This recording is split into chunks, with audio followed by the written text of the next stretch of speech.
Hey, welcome everybody. This is TruePowerIsMine, and this is special report.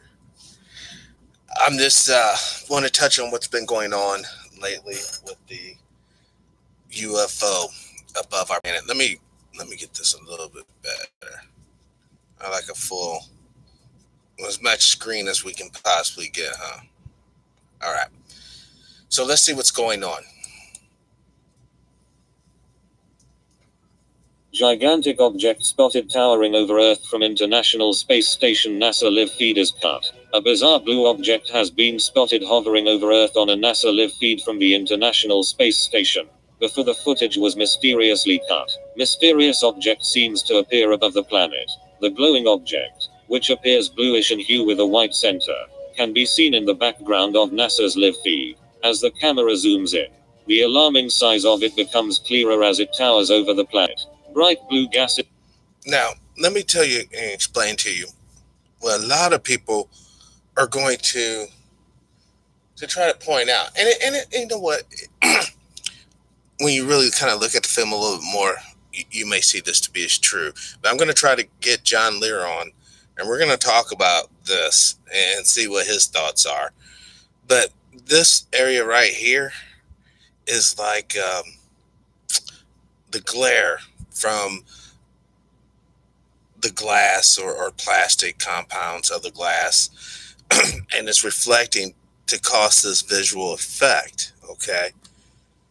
And it will move as the craft moves as well, so it will give the surrounding the figure seem to shift and change on the screen, appearing in the background behind the International Space Station. Now, the one thing I want to tell everybody, the only reason why they're doing this is to get everyone ready for the disclosure. When the government allegedly is going to come out and say, hey guys, this UFO technology's been here, blah, blah, blah. And it's a lie. It's going to become such a crazy thing. Like I've been telling everybody forever and a day, we are going to have to put aside our isms and deal with what's coming our way. And there is a real deal that is coming our way. But like I said, I'll get John Lear. I don't know if this is any more pertinent. Yeah, well, I take this. Yes, thank you for watching, subbing, and like the video and all that good crap. But now, back to the real deal. The reason why it's going to be it's a very tumultuous time right now. We have to look what's going on in Paris, what's going on in Athens, what's going on in Eastern Europe, a little northern and east of Athens, and like Crimea, the Ukraine area, Yugoslavian regions a little bit.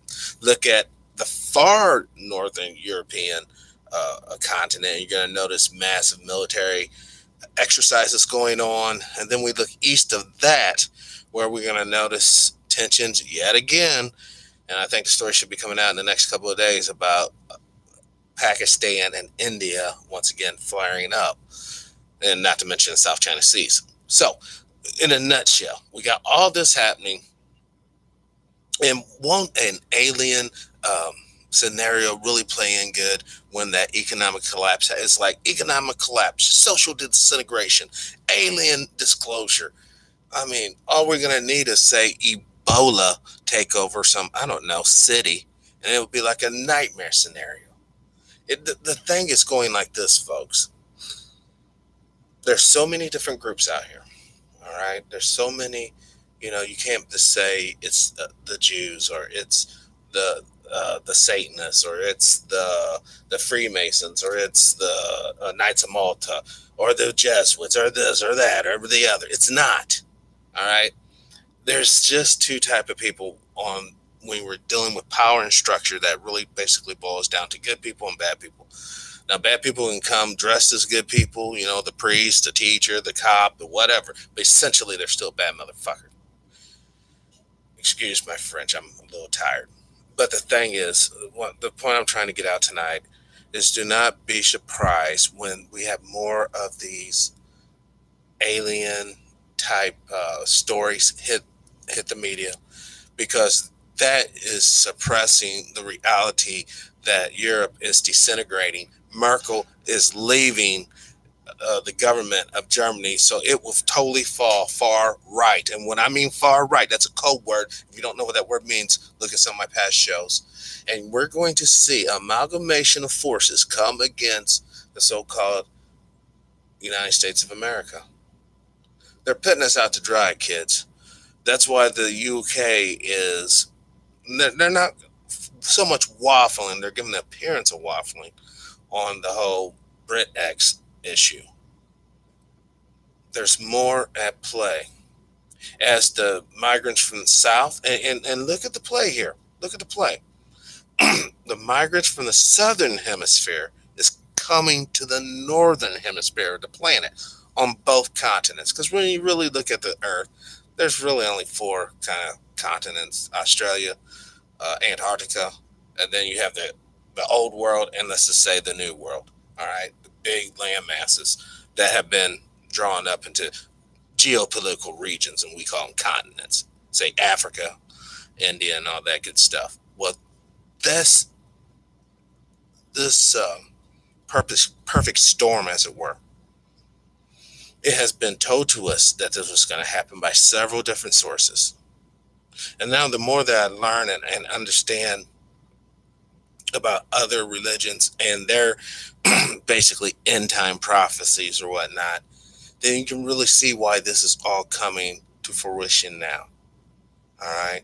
The next big thing that's going to happen, obviously, will be the deep, rapid depreciation of money or currency. You know, that's why I suspect that's why Sweden, you know, not only, 7-8 months ago, gave their folks pamphlets about how to prep for war, but they also went to a cashless society, pretty much for the most part. Well, what's so important about Sweden, once again? You know, Sweden has been traditionally the what? The banking capital of the world. You know, forget New York, forget Paris, forget London, forget Cairo, forget Sydney, forget all these other cities, Hong Kong, all that. It don't, okay, that's good. You know, you got a nice little art show, but this country, Sweden, or not Sweden, Switzerland rather. Please forgive me. It was Switzerland, not Sweden. Switzerland gave their people the pamphlets to prepare for war, and it's Switzerland that is the traditional banking capital of the world. And the reason why I say this, this is how power really flows. All right. During World War II, Adolf Hitler, the Nazis, had control of Sweden, or not Sweden. They did have control of Sweden. I keep on saying Sweden. I mean Switzerland. They had control of Switzerland, but they didn't rape the country. They didn't degrade the citizens. They didn't even mess with the banking. They didn't. Why? Just ask yourself why. And become crystal clear. Some wars, and when we're dealing with most of these modern wars or conflicts, they're never meant to win. Just continued. That way, it constantly justifies the needs to keep people in armament developing, or at least maintaining weapons you already have. That creates a cell of perpetual income for defense companies. And then that leads to them basically buying off politicians to ensure that they keep on getting government money. Thus, they have a perpetual source of income and power. Because the common man now is aware of these tactics and ideals. And honestly, guys, let's be real. Back in the 60s or 50s, most people would not be talking about the things that we talk about on this particular show. And it's to the credit of others who came before us that got this information out, that most people can understand exactly what I'm saying. They can really read in between the lines and hear and know that this is truthful and sincere commentary that I'm trying to give to everybody, so that we that have not the power to stop the coming tragedy and it is, we will at least have the knowledge that in spite of it, our DNA will continue. So that's the ultimate goal. As far as trying to stop any particular events or any 24 scenarios, I'm not really down with that. I realize that most of these things are so far out there, so far above the average man or woman. And honestly, we're so unwilling to change our personal behaviors that may ripple out to have a bigger effect. The veil of belief in authority and structure is coming unfurled very rapidly. And if we do not take proper preparation right now today, then I hate to tell you, mathematically, you're not going to make it. You're not going to survive this. And I just want to throw this out there too. I shouldn't, but it wouldn't be such a joyful show if I didn't.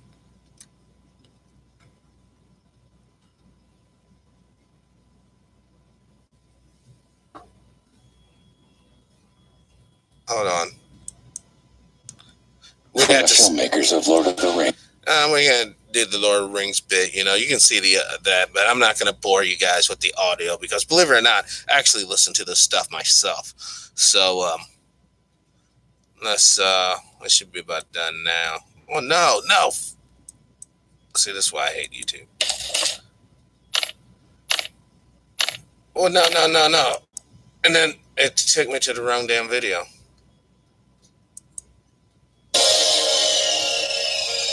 But this is what I want you to. Hopefully, this. I hate the music stuff. Hopefully. Sadly, war seems to be a part of human nature.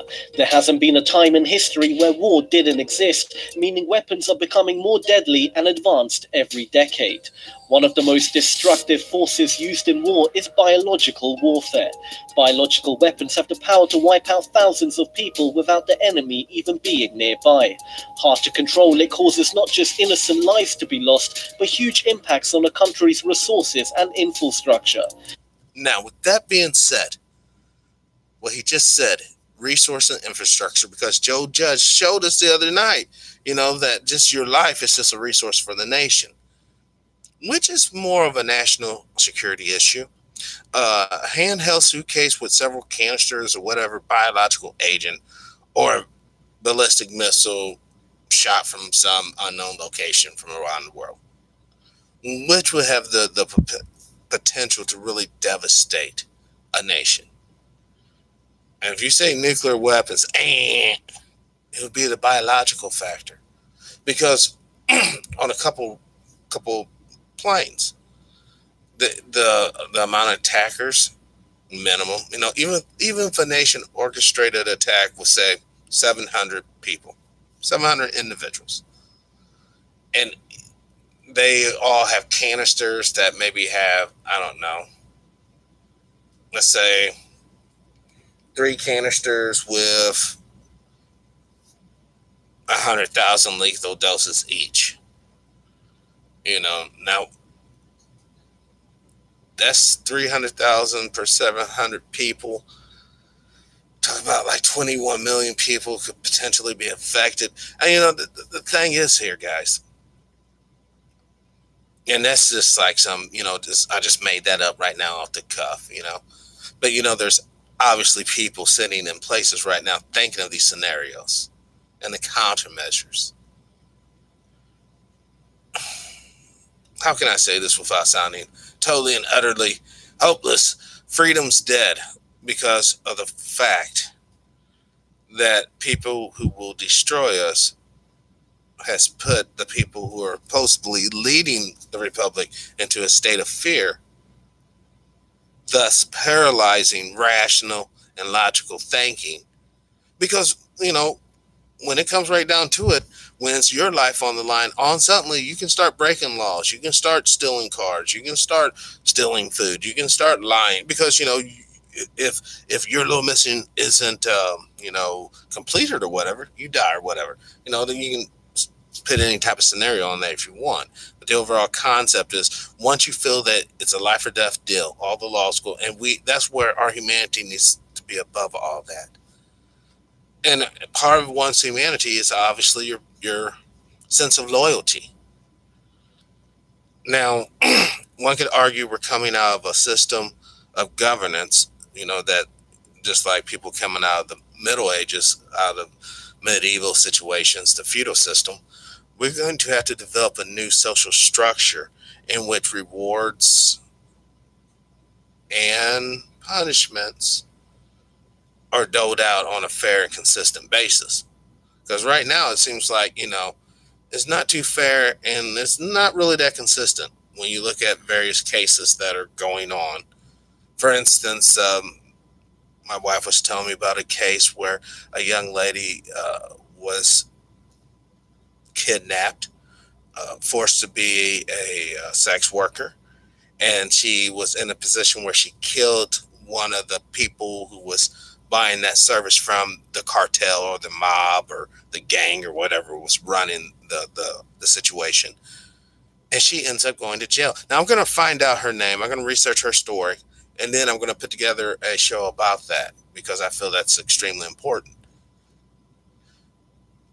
But that's not the end of the rainbow, guys. The more we try to deny this inevitable fact, the more we try to deny reality. And that is, this world is heading for a monumental change in the very near future. And I'm not putting a date on it. I'm not saying blah, blah, blah, this is going to happen, that's going to happen. But if you're looking at the news, and I know a lot of you are, and you're reading the papers, or you're reading Wall Street Journal, or you're looking at some of the economic reports that are coming out, you see that it is as obvious as a woman giving birth to a baby. We're definitely past Braxton Hicks. We're in full-blown labor mode, and what will be birthed from this will be a Great Depression again. And we're going to do the exact same terrible, terrible thing that the last Great Depression brought.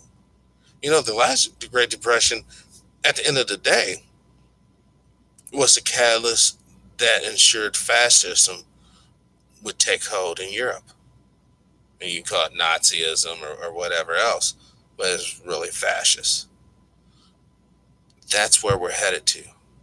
Because now, guys, like I was talking about the biological weapons, we know that to be a reality. We know that nuclear weapons, reality. So now, it's just a matter of common sense, guys, that we put microchips in everybody, and we scan everybody, and we have facial recognition. So if someone does step out of line, we can't have a police officer in every corner, but we can track them down with specially trained teams. That's going to be the mantra, of course. And we're going to fall for a hook, line, and sinker. And in the beginning, it may seem great. Yeah, it's all working. But when we get the Nero, and most of you other people know who Emperor Nero was in the Roman Empire, some genetically deviant, whack job lunatic that basically destroyed and subverted the whole system until it ultimately collapsed, and time also weathered that to nothingness. I guess my question tonight, I'm asking you guys, do you truly believe humanity should continue? I believe it should. I can answer for you guys, but I believe it should. And I'm going to share all the information. I'm going to bring on all the people I can to get this point across and hammer it down. So those who think like me, and who happens to find me out here on the internet will have the access to the information, and if not, the resources to achieve their prepping needs. I'm going to start leaning more towards preparation now, wholeheartedly, full force. We're going to get out in the field. We're going to start showing you more hands-on things, actually how to do things.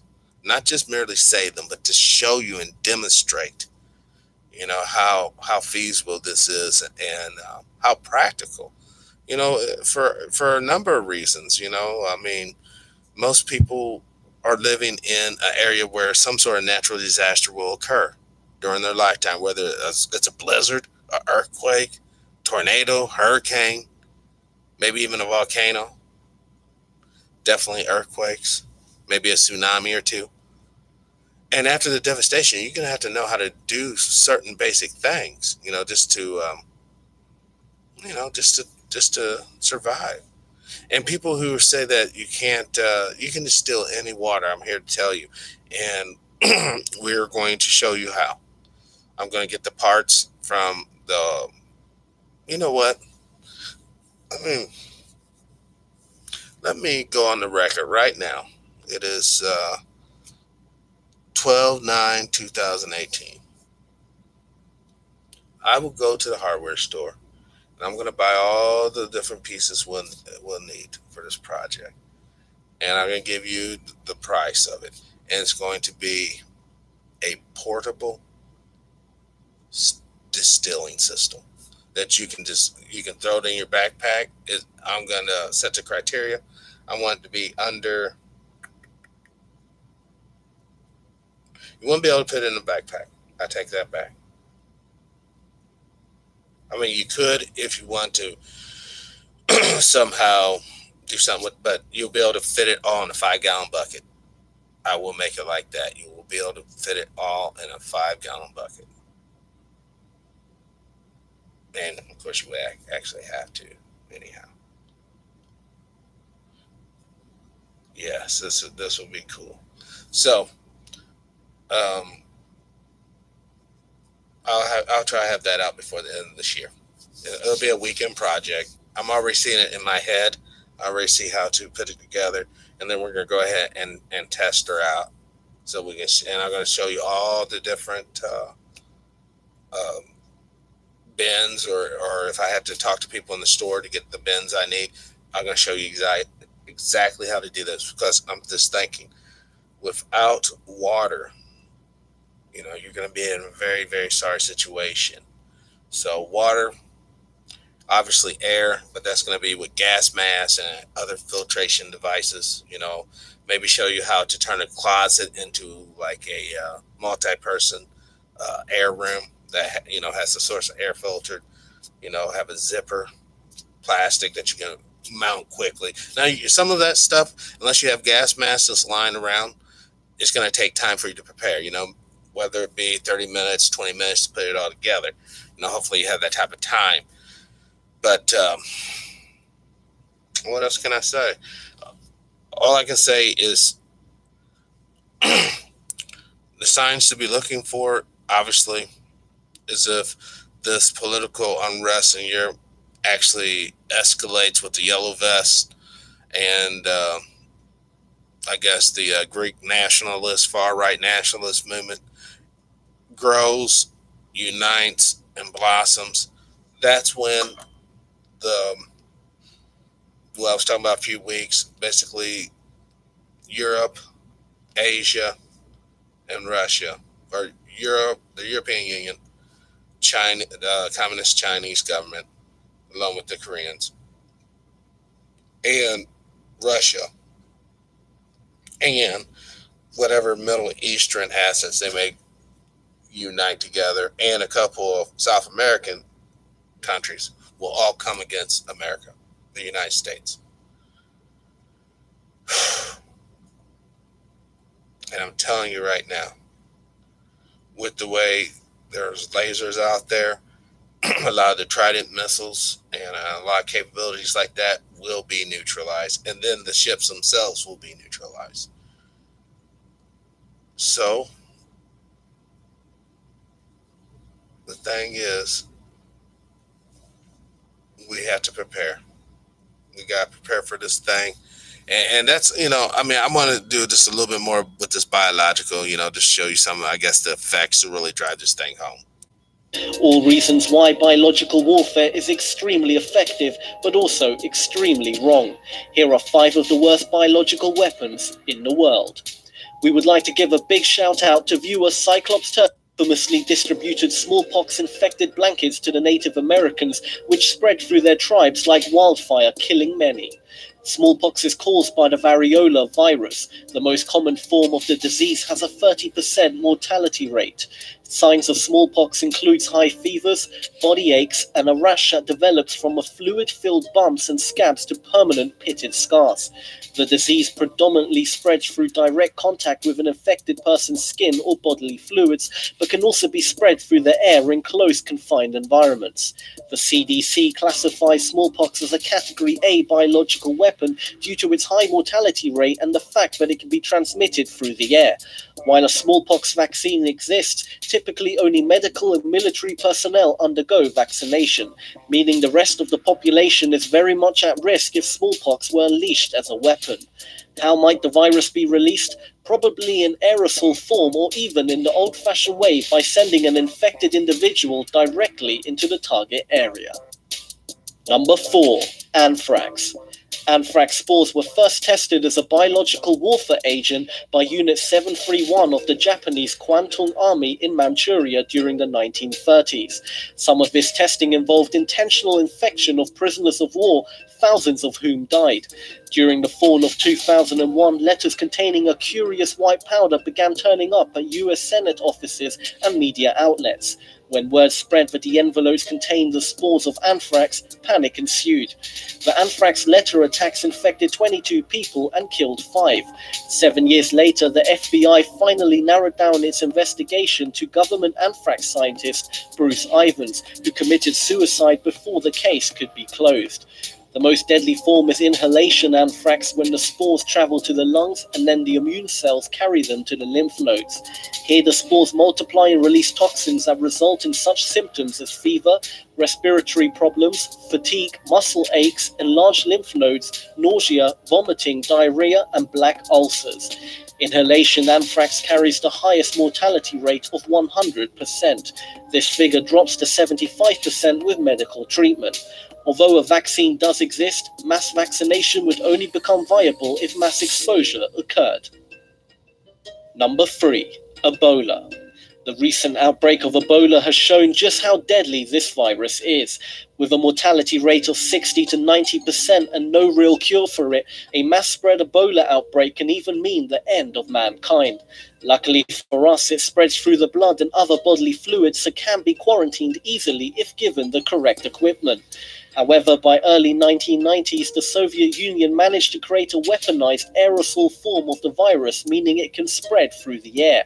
If this was ever used, it would by far be one of the most deadly biological weapons in the history of mankind.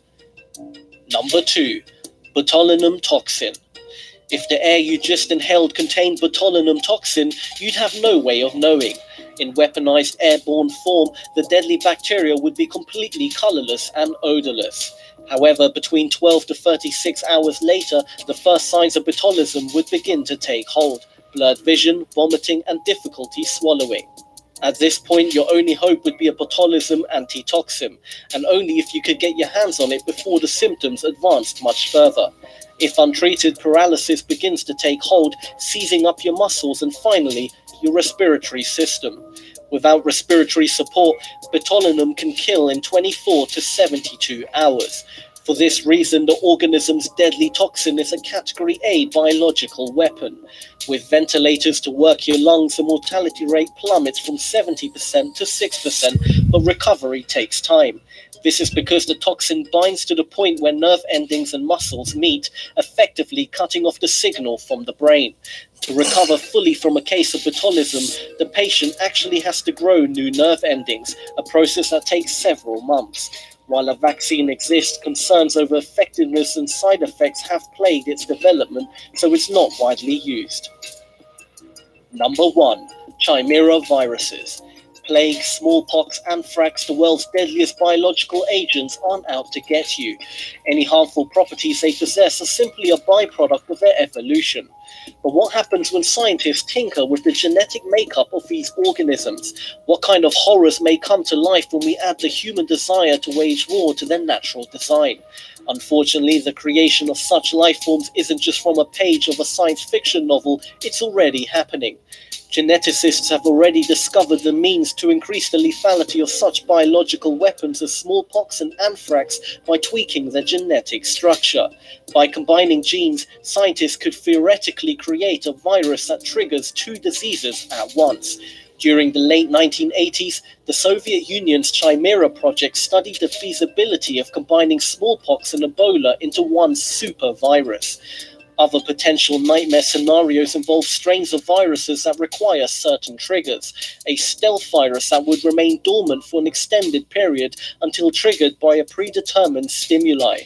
Other possible chimeric bioweapons might require 2 components to become effective. Imagine a strain of botulinum toxin that, when combined with the botulinum toxin antidote, only becomes more lethal. Thank you for watching, and if you have a video idea, why not leave a comment below